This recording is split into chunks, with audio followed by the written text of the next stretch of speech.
These documentaries focuses focus this document these documentaries focuses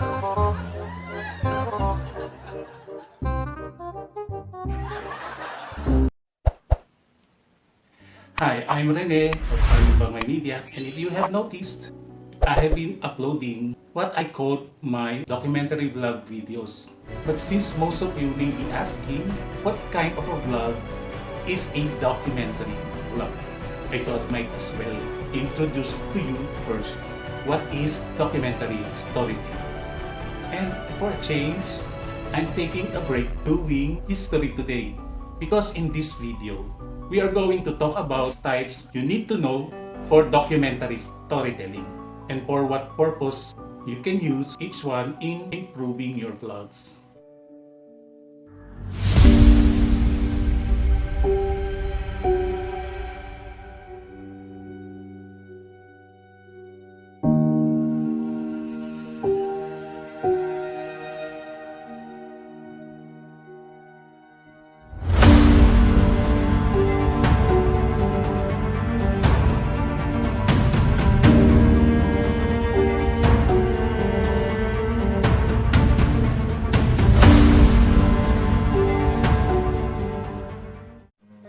Poetic documentary.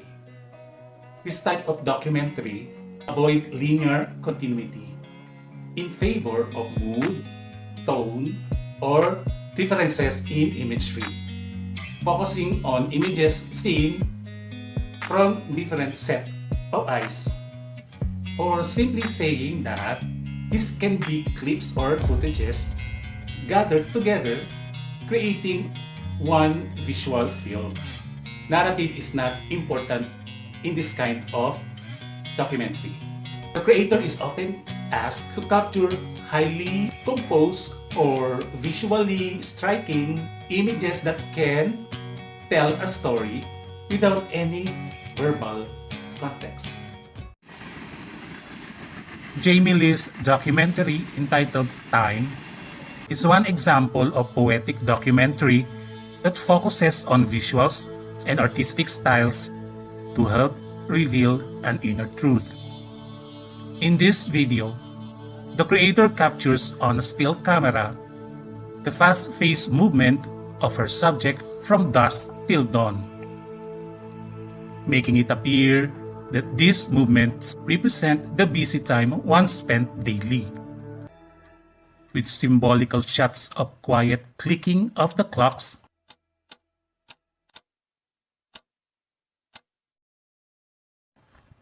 and then fade in the shots focusing a more peaceful, quiet surroundings from a graveyard, which we all know symbolizes the lowering of phase in our lives, or even death. And then panning the camera to the rising moon at dawn, which tell the viewers of another day is about to end. This style of documentary will be a perfect genre for those who do travel vlogs. For most of you who does travel vlogs, you can easily make a collage of the scenes and images you captured on your latest trip. Just make sure every clip is no longer than a minute, with no continuous shot. Use plenty of camera shots, and with the magic of your editing tools, you are up to making a great poetic documentary. The second type, expository documentary. This style of documentary set up a specific point of view or argument on the subject and often feature voice of God style voiceover. For this particular genre, the creator is responsible for collecting footages that supports and strengthens the spoken argument of film or video he represents, including stock footages, archival footages, B-rolls, or reenactment of historical events. Dentro's documentary, This Is Our World, is an account of the disastrous effect of air pollution. Nitrogen dioxide is an invisible gas. What is air pollution? Air pollution is the result of bad fumes being released into the air by exhausts, chimneys, or even smoking. Here we are in central Rochdale, a town just north of Manchester.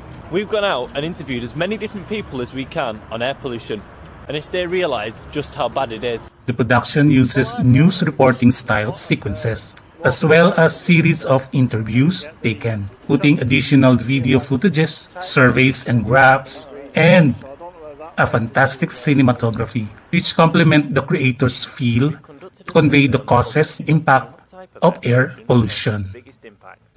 73% of people said that the cause of most air pollution was fossil fuels. 10% said a rise in population. Another 10% said indoor pollution. Expository is when a document is used, well, you got it, to expose a certain topic. I use this style of documentary in most of my historical vlogs. And this is so far the most widely used documentary techniques in the world. But don't be too tricky on this because it is also the hardest to do, considering the long time spent in research, pre-production, the shooting itself, the post-production. The editing alone is so hard to finish for a single film or episode. Participatory documentaries. These are documentaries defined by the interaction between the filmmaker and his subject. It involves the creator in the shot rather than being off the camera asking questions. Therefore, the camera handler is equally responsible for capturing the interviewer as he is the interviewee. Understand? Understand. Ginagawa mo ba ngayon para mabuhay kami? Media practitioner Emer James Urbanos, documentary Kalam in 2019. Ayon sa mga pag-aaral, tinatayang nasa 8 milyong pamilya ang nasasabing sila ay food poor o hindi nakakakain ng sapat at masusustansyang pagkain kailangan ng isang tao. Habang tinatayang nasa 2% ng kabuoang volume ng pagkain na pinuproduce sa loob ng isang taon ang nasasayang lamang. Dahilan upang magkaroon ng marami at malawak na posibilidad ng pagre-recycle ng pagkain. Dito nakilala ng aming team si Aling Mila.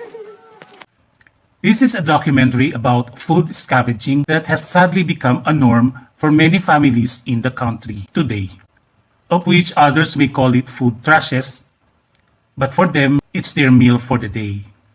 Iba po kinakain, iba po The filmmaker not only showed the viewers the truth about what really happens in a poor-stricken community and how they deal on their daily living. He really got the taste and feel of the surrounding. Now, participatory documentaries often present the filmmaker's version of the truth as the truth. So deep. Focusing on direct engagement with subjects and capturing the real emotional responses and interactions. Technically, this documentary is not only participatory, the one that I've showed you, but also blend elements of observational mode, which I will discuss in a bit. This documentary is actually when there was no one presenting the documentary. It is 100% there just to be observed by the viewers, you viewers, captured from the point of view of the cinematographer.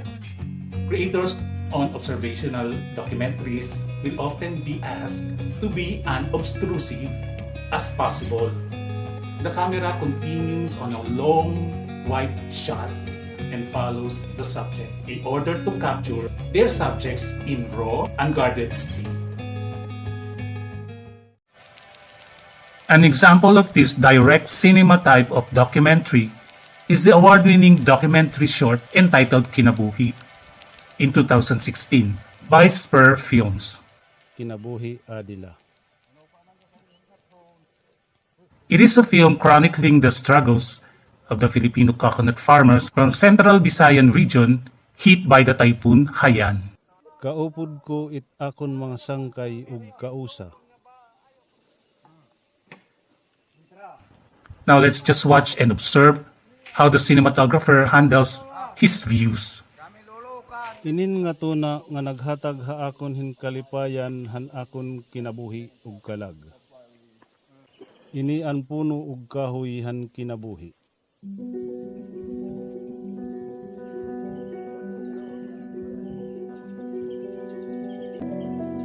Ang lubi ang akon kinabuhi. Normally, this type of documentary, if you seriously sink your brains out, it can span up to over a decade to get the real results. Well, in this case, in our case study, Kinabuhi, about the struggles of the farmers, maybe it will take, at the very least, I may say, 2 years to see how the struggles of these farmers resulted in time. But we're not gonna wait for that long to discuss it. Reflexive documentaries. This genre focuses on the relationship between the creator and his audience. Since the subject matter is often process of documentary filmmaking itself, the cinematographer will shoot behind the scenes style footage of the entire film production process, including editing, interviewing, and post-production. Here are the 2 examples I've got for you. The one small budgeted and the second one big budgeted. Reflexive documentaries showing different approach depending on the subject and the budget available. YouTuber Lenny D's short reflexive documentary is a sample of a non-budgeted but personalized documentary short. It was shot entirely inside a room with an ample lighting and a good camera work. Making and music.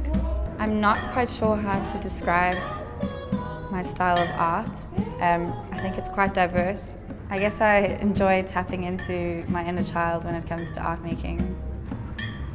My style of music and my style of art making are quite simplified in a sense that it's very spacious and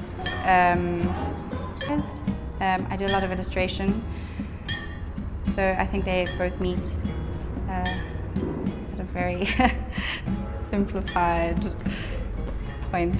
Whatever. I don't know if I can. While the world-renowned maker of documentaries, National Geographic's Extreme Weather Short is a big budgeted production considering its location, complete set of staff needed, and the days of waiting for single synchronized shots of the falling ice glaciers.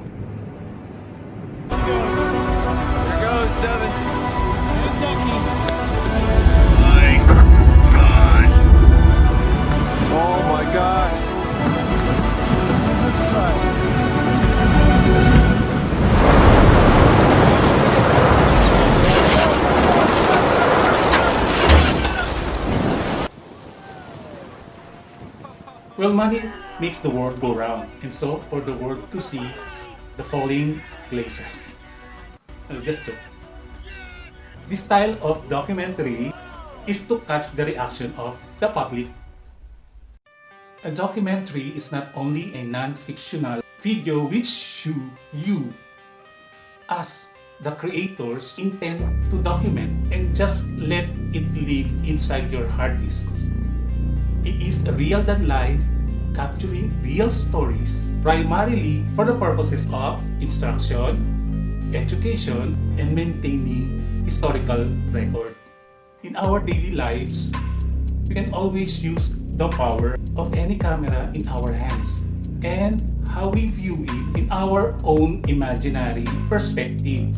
You can randomly shoot to document your personal stories, but be more experimental in approach.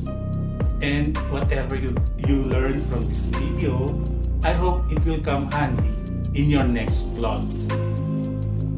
So to everyone as usual, PEACE. Peace. Have a meaningful